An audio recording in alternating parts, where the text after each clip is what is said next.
Good morning, dear students. My name is Ferhan Mazher, and today is 20th March 2022. The day is Sunday, and right now I am with the 11th Cambridge class, and the subject we are studying is Physics 5054. We are preparing for the upcoming exams in the May, June, and we have set our hearts to solve a theory paper. We call it paper 2, and today we have selected October November 2014 2 paper.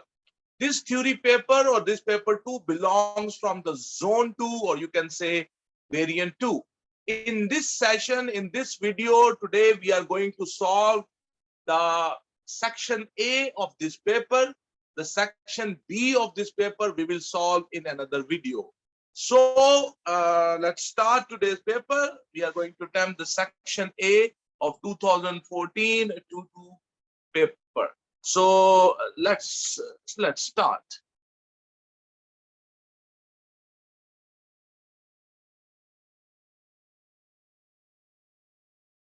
So the October November 2014 2 paper, we call it paper 2, and the section A we are going to attempt. A student suspends a spring from a clamp stand. He measures the unstretched length of the spring with no load attached. He then attaches different loads to the lower end of the spring and measures the new length of the spring. Figure 1.1 shows how the total length of the spring depends on the load attached. So this is a graph coming up on your screen. On the y-axis, we have the length of the spring, and on the x-axis, we have the load which you have attached with the spring. So when the load was 0, the length is this much. It's 5. 5 is here, 10 is here. So it's approximately 8.5. And when you made the load 1 Newton, then 2 Newton, you hung 3 Newton, then 4 Newton, 5. So whatever was the length of the spring, they noted and they plotted this graph. A point P on the figure 1.1, the line stops being straight and begins to curve. State the name of the point P. So up till this point, this length and the load, the graph has a constant gradient. But after this point, the graph has started curving upward. The gradient is no more constant.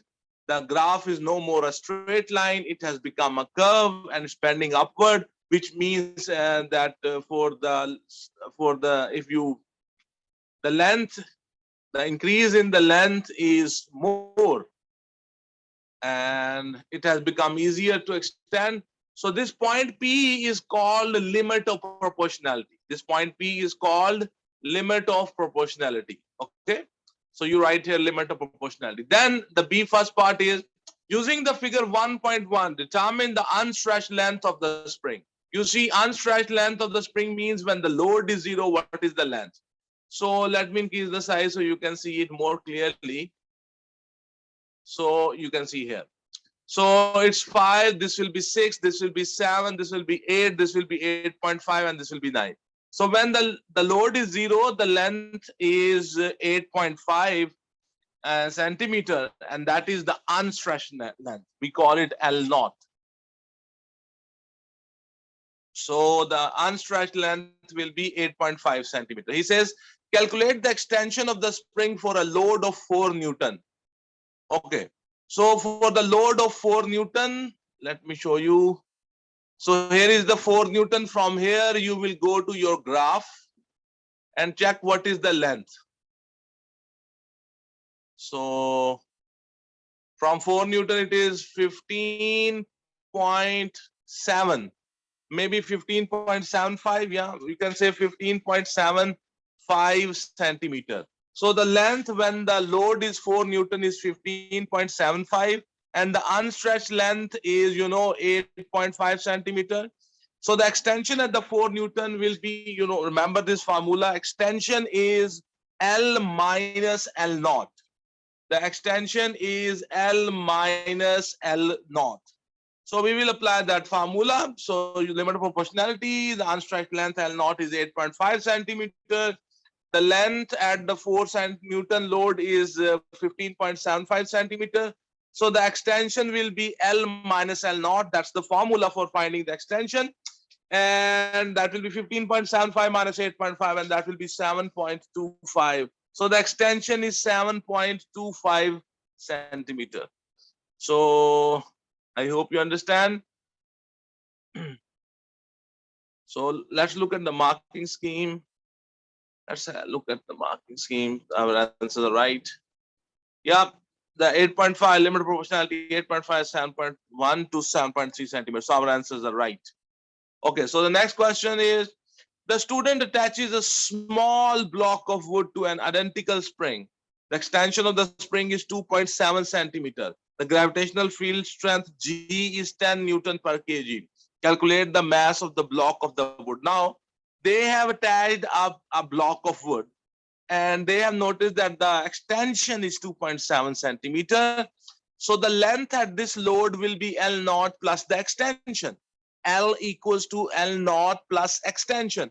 So 8.5 plus 2.75. So we will check what is the length. Once I know the length from here, from here, I will check that length on the y-axis, and then I will go to the graph and I will check what is the weight, what is the load.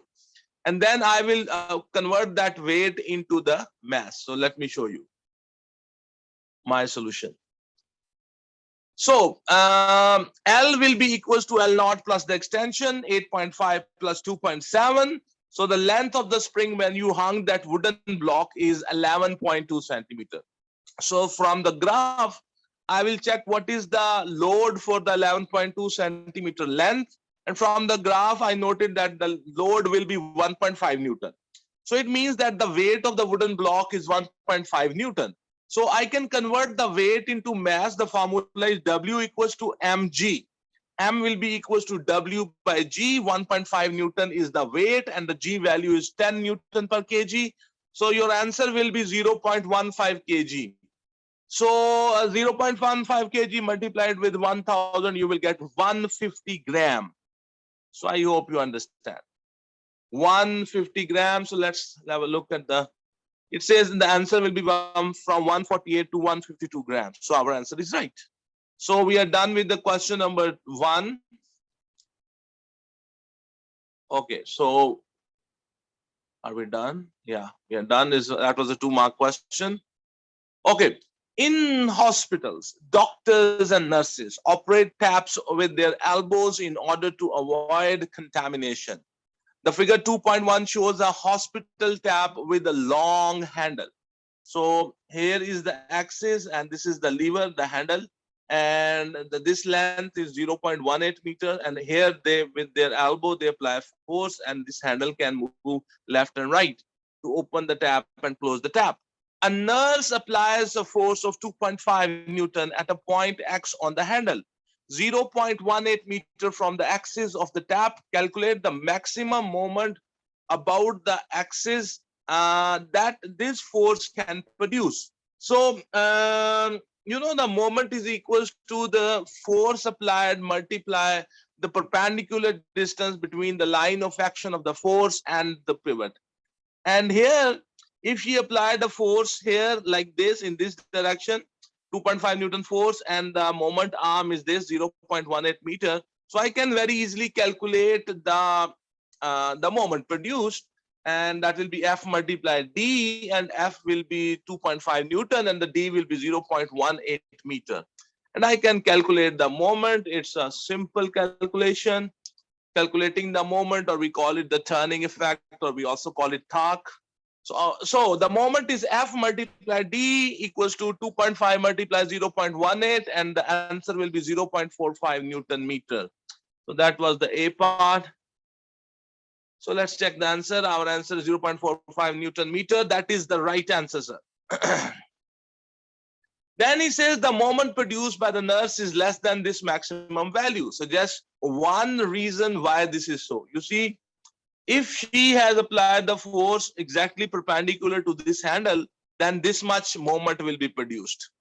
But if she applies a force who is not making 90-degree angle with this handle, then the the perpendicular distance between the pivot is here, and that line of action of that force will become less. So the moment produced will be smaller. So the reason is that when the nurse applied the force with her elbow, she has applied the force in such a way that it is not perpendicular to this handle. So when the force applied by the nurse by her elbow is not perpendicular to the lever, the handle, then the moment arm of that force becomes smaller. So the moment produced by that force will be smaller. So it's a 1 mark question. I hope you understand. And let me show you my written answer. She has applied force in such direction that line of action of the force is not perpendicular to the lever. So when the line of action will be not perpendicular to this lever, then the moment arm of that force will be smaller. So the moment produced will be less than the value which you calculated in your previous part. Okay, so let me show you the force not applied at right angle to the tap. Okay, so our answer is right. Okay, so then he says, state how the force needed to operate the tap is affected by the length of the handle.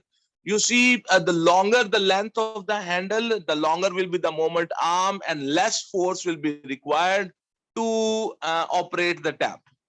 So longer the handle of the tap, the less force will be required to open and close that tap. So let me show you my written answer, and here we go. Longer the handle, less will be the force required to operate that tap. So that was our answer. So let's check from the marking scheme. It says longer distance needs smaller force for same moment, or inversely related or proportional. So our answer is right. So that was question number 2. Now we are going to the question number next. Question number 3.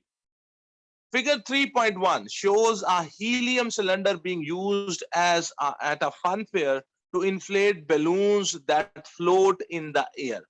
Initially, all the helium is stored in the cylinder at a pressure of 2 expo 7 Pascal.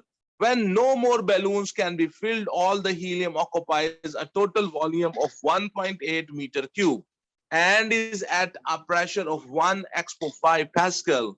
The temperature of the helium has not changed. Calculate stating the formula used the initial volume of the helium in the cylinder. So you see the helium is a gas, so we will apply the gas laws here. The temperature they said has not changed. So we can apply the formula, we call it the Boyle's law. It says P1V1 equals to P2V2. And the initial pressure is 2 expo 7 Pascal. The initial volume we don't know. We want to find out that. The P2 is 1 expo 5 Pascal and the V2 is 1.8 meter cube. So very easily I can find the initial volume. So let me show you. Okay, so P1 V1 equals to P2 V2. V1 will be equals to P2 V2 divided by P1. So V1 will be 1 expo 5 multiply 1.8 divided 2 expo 7 equals to, and you will get 9 expo minus 3. 9 expo minus 3 meter cube will be the answer. So this is how you do question number 3, A part. Let us check them from the 9 expo minus 3 meter cube is the answer. So our answer is right. B part, he says the balloon seller takes the cylinder back to the helium supplier and it is refilled. The mass of the helium in the cylinder is 0.3 kg. The mass of the helium gas which is filled in the cylinder is 0.3 kg. Calculate the density of the helium in the cylinder. So we know the volume of the cylinder, we know the mass of the helium in the cylinder. So I can calculate the density of the helium. The formula for the density is very simple. Density is equals to mass divided by volume. So 0.30 kg divided by 9 expo minus 3 meter cube. So your answer will be, the final answer will be 33.3 kg per meter cube. 33.3 kg per meter cube. That is question number 3 and its B part. So let's have a look at the marking scheme. Our answers are right. Okay, so the next question they ask us is the mass of the empty cylinder is 16 kg. Suggest why weighing the cylinder is not an accurate method for determining the amount of helium supplied. You see, the mass of the empty cylinder is 16 kg, and the mass of the gas which fill the cylinder is only 0.3 kg. The helium's mass which will fill the cylinder is only 0.3 kg, and the mass of the empty cylinder is 16 kg. You see, the mass of the helium which fills the cylinder is a very small fraction of the empty cylinder's mass. So it's not a sensible thing to measure the helium by the mass, because it's the mass of the helium which is filled is very small as compared to the mass of the empty cylinder. And another thing can be because the helium is lighter than the air. So when the cylinder is empty, it also has air in it. So that mass comparative to the helium's mass is very, it will be a little bit larger. So because the helium's mass is very small fraction of the mass of the empty cylinder, then so it's not a sensible method to measure it by kg. Okay. Even a little dust which is attached with the bottom of the cylinder can change the reading, and there will be no helium, but the cylinder will show reading because the mass of the helium which fills the cylinder is very small as compared to the mass of the empty cylinder. So let me show you my written answer, and then okay, mass of the helium is a small fraction of the mass of the cylinder. That is our answer. And let's look at the marking scheme. It says helium mass or weight is small fraction of the total mass of the air included, or this includes the weight of the cylinder. Okay, so very easy question. The wording is a little bit tricky. So now we are going to the question number 4. He says figure 4.1, sorry, shows a black car going up a hill on a bright sunny day. So this is a car which is going up the hill, and the color of this car is black, and it's a sunny day and it's very bright. He says, state one way in which the car is gaining thermal energy. You see, because this car is black colored and it's a sunny day, so it's absorbing the infrared radiation. Black color is a very good absorber of the infrareds. So by absorbing in the infrared, the car is gaining thermal energy. So let me show you my answer. Okay. Car is of black color. Black color is a very good absorber of the infrared. So this is one way in which the car is gaining the heat. Okay, so let me show you.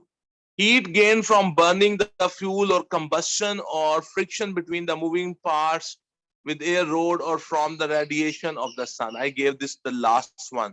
Okay, so now let me go to the next part. He says, second part, one way in which the car is losing thermal energy.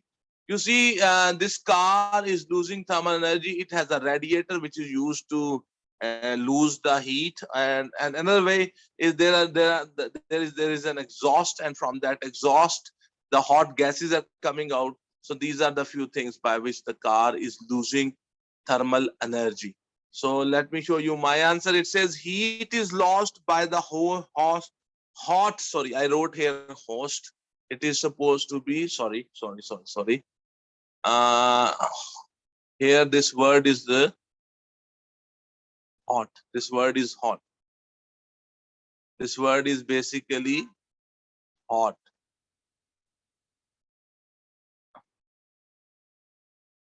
Not host. Heat is lost by hot gases released from the exhaust.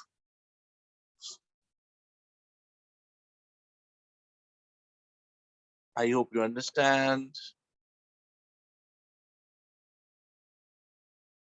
Heat lost to air or surroundings or by convection currents or exhaust, hot gases, fumes, or from exhaust or heat emitted by hot car or by the radiation. So we have to just give one. I have given one. Okay, so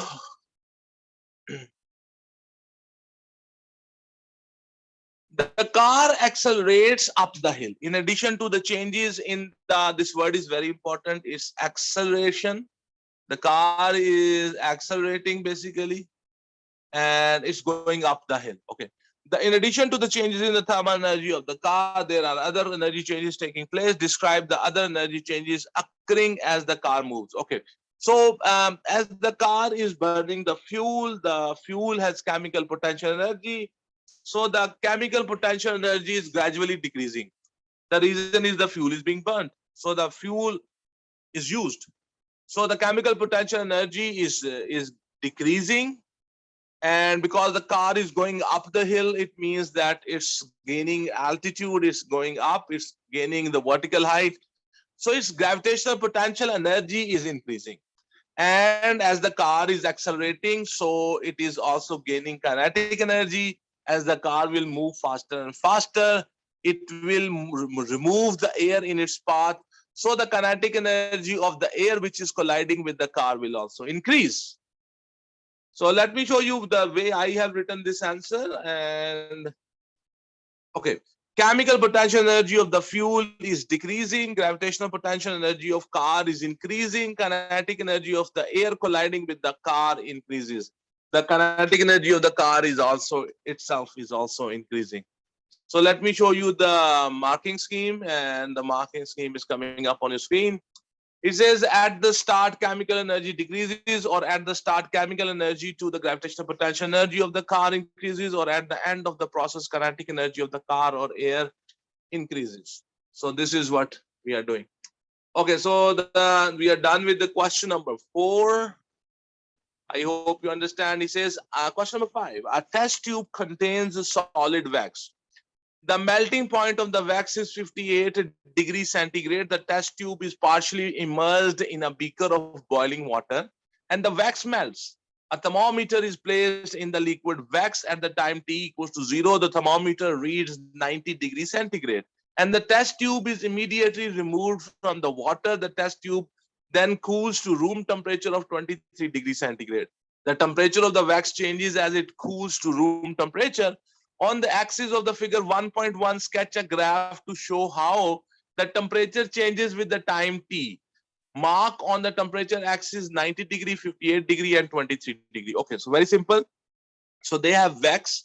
The melting point of the wax is 58. So they have put the wax in a test tube, and they have put that test tube in a boiling water. The temperature of the water has become 90, and the temperature of the wax has become 90. So the wax will be in the liquid form. So they took the wax and let it cool down. So its temperature will drop from 90, and it will go down to the room temperature of 23. So from the 90, the temperature will drop. When the temperature will become 58, the liquid wax will convert into the solid. And once it's converted into the solid, then its temperature will again start dropping, and until it gains the temperature of the room, its temperature become equals to the room temperature, and then the temperature will not fall. So we have to draw the cooling curve, and you can see here on the x-axis we have time, on the y-axis we have temperature, and there are 3 temperatures which are very important: 90, 58, and 23. So here you can see I have drawn that graph. 90 temperature I have shown, 58 temperature I have shown, and 23 temperature I have shown. So from 90, the temperature will drop, and then when the temperature will be 58, it will become a flat cooling curve. Why? And because during this, the wax will convert from liquid to solid, and when the state changes, the temperature do not change. So for some time, until all the wax has been solidified, and the temperature will not drop. Once all the wax has solidified, so then the temperature will start fall until it gains the temperature of room temperature. It cool downs to the room temperature, and after that the temperature will not fall. You can see I have shown. So I hope you understand this diagram. Okay, so let's look at the marking scheme. Downward curve of correct curvature from mark 90 degrees centigrade horizontal line at mark 58 degrees centigrade downwards, asymptotic curve of correct curvature to mark 23 degrees centigrade. One thing which I would like to tell you, that is that you can see these lines are not drawn, they are not straight lines. These lines, they are little curved like this. At the start, the gradient is more, and gradually the gradient becomes smaller. Okay, so then the next question. He says on the completed graph of the figure 5.1, mark a point H where half of the wax is solid and half is liquid. Okay, so on this is the point where the liquid and the wax coexist, and this is the middle point of that whole flat length. And so here at H point, half of the wax will be in this liquid form and half of the wax will be in the solid form. So H marked halfway by I along an intermediate horizontal line. Okay, so let's move to the next question. He says, the specific latent heat of fusion of the wax is 220 joules per gram and the mass of the wax is 445 gram. Calculate the thermal energy released by the wax as it solidifies when the state is changing. The formula for the heat is equals to ml, where m is the mass of that liquid which will convert into the solid, and L means the specific latent heat. The formula is heat equals to ml, 45 gram multiplied 220 joules per gram. So the answer will be 9,900 joules. Joules, actually. Okay, so our answer right. 9,900 joules is the right answer. So we are done with the question number 5. Okay, so dear students, we are going to the question number 6. It says state what happens to the molecules of a gas as its temperature increases. You see that when the temperature of the gas will increase, the molecules will start moving with the higher speeds and their average kinetic energy will increase. And let me show you my answer. I have written this. Okay, speed of the molecules increases, so the average kinetic energy of the molecules increases. So that is my answer. So let's have a look at the marking scheme. It says the molecules move faster, have more kinetic energy, or accelerate, ignore, vibrate faster, because we are talking about the gas molecules. Okay. He says in the figure 6.1 shows a runner in a long distance race. He tips water over himself to keep cool. So he's pouring water on his head to keep cool. Explain in terms of the molecules how the evaporation of the water keeps the runner cool. You see the water which is on his head, the molecules in it which have higher kinetic energy, they will go to the surface of the liquid and from there they will evaporate. So they will leave behind the molecules whose kinetic energy is less. So the average kinetic energy of that liquid will decrease. So the liquid left behind on the head of the runner, that will have a lower temperature. So then that water will absorb heat from the head of the runner and it will continue evaporating and the cooling process will continue. So this way the temperature of the runner drops. So let me show you my written answer. I try to write the answer. Molecules of water who have higher kinetic energy escape from the surface of the liquid. Molecules left in the liquid have low average kinetic energy. So the temperature of the liquid drops and it will then absorb heat from the runner's head and try to escape. Okay. He says faster energetic molecules escape, average speed decreases, or slower molecules remain. Temperature depends upon the average kinetic energy or heat taken from the runner, or liquid becomes gas or vapor, latent heat needed or bond broken, heat taken from the runner. Okay, so that is the answer. So we are done with the question number 6, I think. Yeah, we are done. So here we have the circuit figure 7.1 includes an ammeter, a 6 ohm resistor, a length of metal wire, and 3 1.5 volt cells connected in parallel. So here there are the 3 cells connected in parallel. Here is a resistance, fixed resistor of 6 ohm resistance. Here is a metal wire. Here is an ammeter. He says State one advantage of using the cells in parallel rather than using a single cell. So you see, when you use the cells like this in parallel to each other, the biggest advantage of them is that their life becomes longer. Another good advantage is that if, let's say, this one breaks or it runs out or is exhausted, the other two cells will continue providing the electric energy. It's a 1 mark question, and let me show you my answer. Okay. Oh, we have missed one question, I think. Question number 6. I think we missed some question. We have missed a question. A part in the question number 6. Yeah, we missed.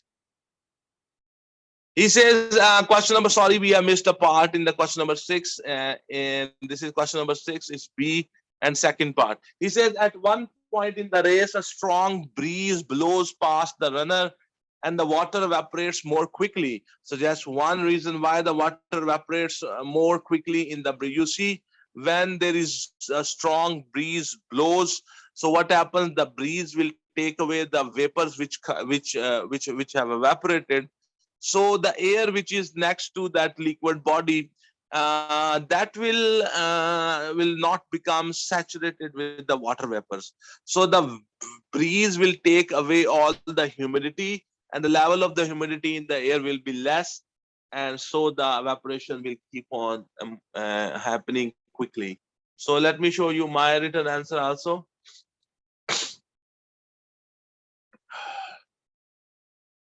Breeze takes away the vapors and surrounding air is less humid. So the rate of evaporation will be faster. So our answer is done. So now we come to this question. Okay, so what is the advantage of using the cells in parallel? You see, if one cell runs out, the other cells will keep providing the electric energy. Okay, so that is very easy question, very famous question. And then he says the potential difference between the P and the Q in the circuit in the figure. So what will be the potential difference between P and Q? These are the terminals of the battery.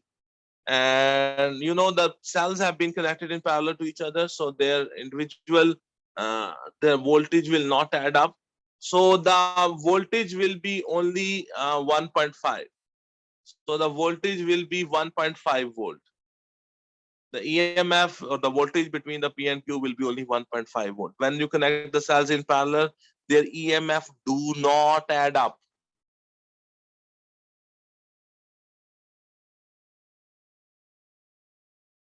Our answer is right.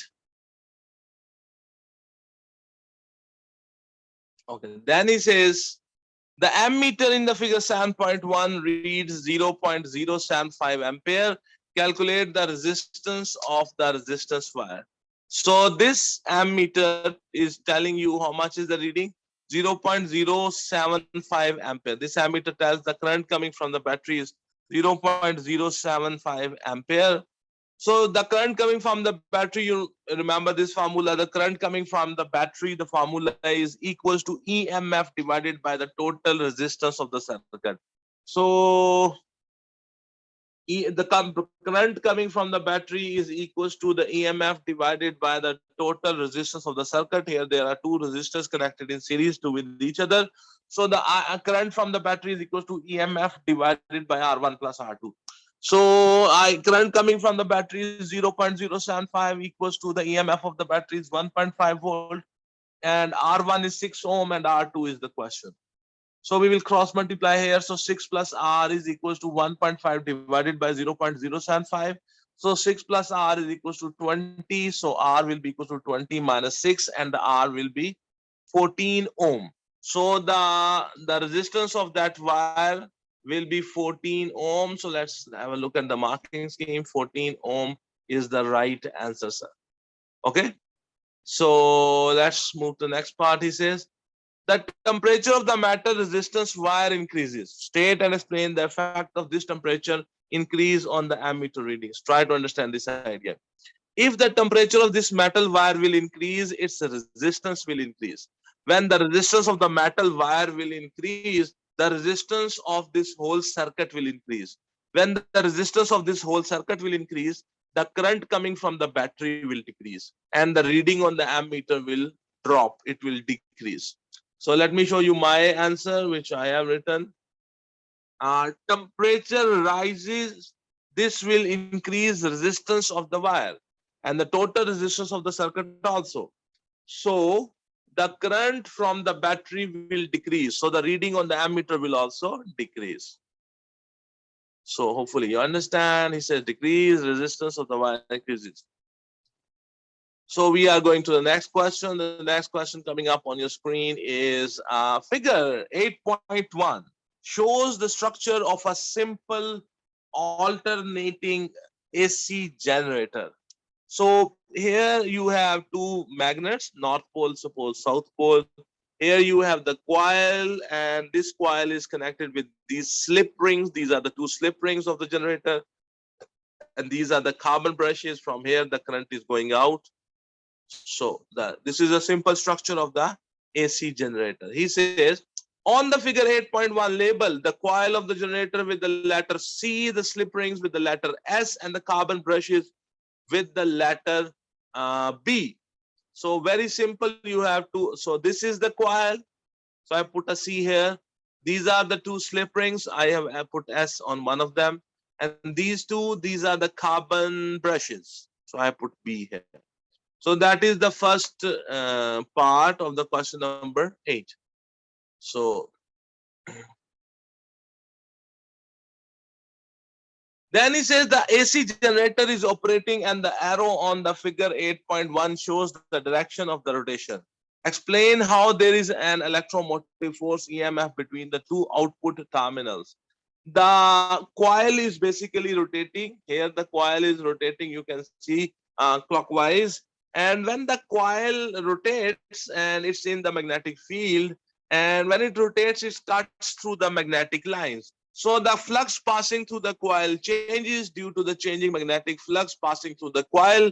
The EMF is induced in the coil. And I hope you understand. It's a 3 marks question. I mean answer. Okay. So when the coil rotates, it cuts the magnetic lines. Due to changing magnetic flux, EMF is induced in the coil. So that's the reason why the EMF is induced. Let's have a look at the marking scheme. He says any three from. So you can have to write any 3 lines. There are 4, 5 lines given here.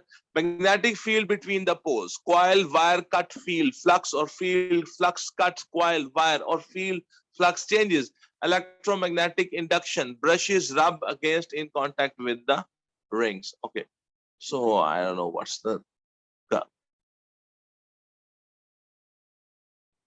okay. The next part. The output terminals of the AC generator are connected to a cathode ray oscilloscope CRO. Figure 8.2 shows the trace on the screen of the CRO. The question is describe how the trace and settings on the CRO are used to find the time for one revolution of the coil of the AC generator. You may draw on the figure 8.2 if you wish. Okay, so you see, if I want to find out how much is the uh,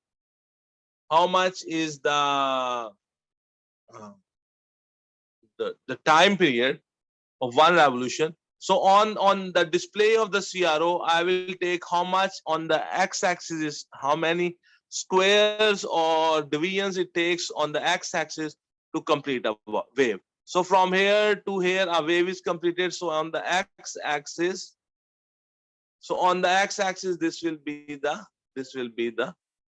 how many squares? 1, 2, 3, 4, 5. So there are 5 squares to complete one wave on the x-axis of the display on the CRO. Then these 5 squares, or I will multiply it with the setting of the time base. Time base is basically the scale selected for the x-axis on the display of the CRO. So very simple. Check how many squares are there in a complete wave on the display, horizontally how many, and multiply it with the setting of the time base. Time base is that it shows the scale for the x-axis, how much a one square represents, okay, on the x-axis. Count how many squares are horizontally in a complete wave. Multiply the number of squares with the time-based setting of the CRO. So that is the question number 8, and let's check. It says half distance across screen or count deviance, measure wavelength, or the wavelength corresponds to one rotation. Half distance multiplied by 3 by time-based settings.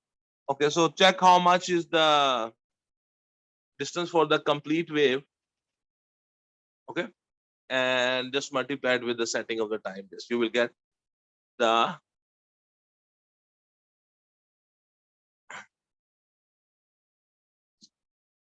so my dear students, we are done with this part, and today after this I can show you. Let me show you. After this, the section B will start. We will solve the section B of this paper in another video. Today we have solved October, November for 2014 2 paper. We have solved the section A of this paper. The section B of this paper I will be solving in my next video, and I will upload that.